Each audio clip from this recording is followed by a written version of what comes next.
So I'm still in the book about John Bunyan, and it says here, taking pen in hand one day, this was in prison, John Bunyan is not long in deciding upon a title for a new volume he is setting about to write.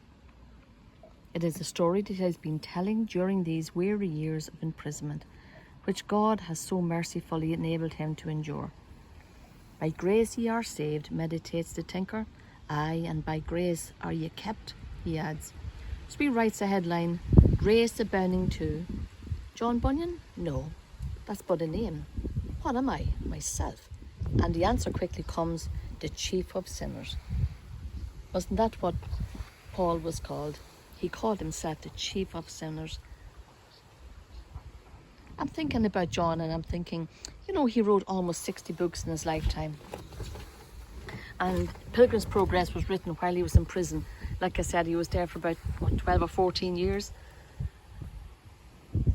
And you'd wonder, why would God take a tinker, take a man who was a right bad old article, to tell you the truth. He says that about himself.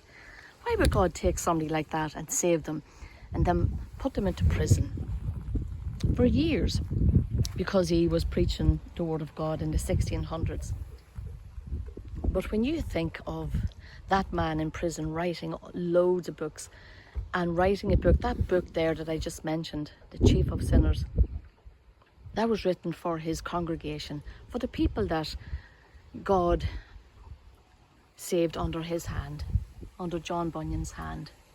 So when you think about, if you're a Christian yourself and you think about hard times, well, there can't be much harder than sitting in a stinking, dark, miserable prison with a wife and kids at home and trying your best to make laces and make things in prison so you can keep them fed for years, when you could simply walk away and promise to stop preaching.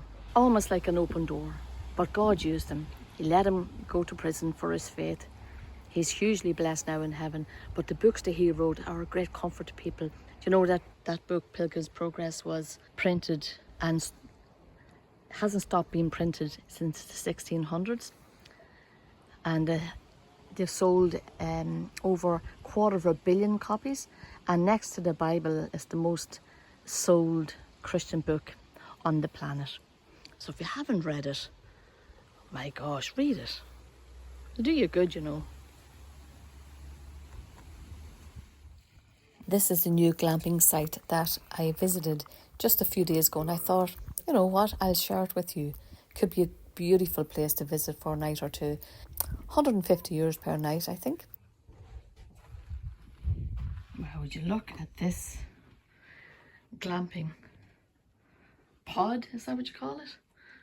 And for sure in Ireland you'd want that heater. Lovely table and chairs. Bathroom, no doubt. Sofa area. Oh, look at the view, guys. Look. Isn't that lovely? Now, if you wanted to come out here with your fishing rod and your pipe, wouldn't that be nice? Wow.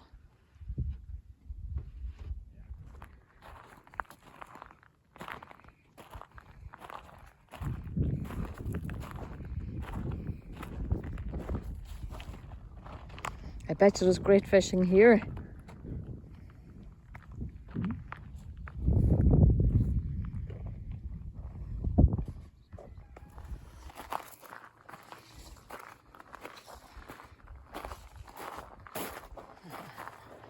Okay.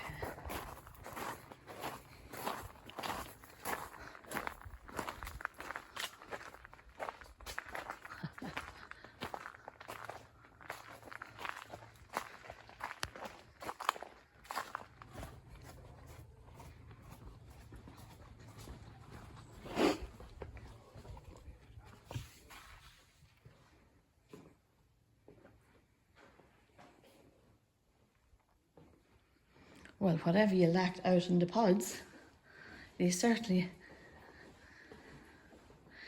makes up for it in here.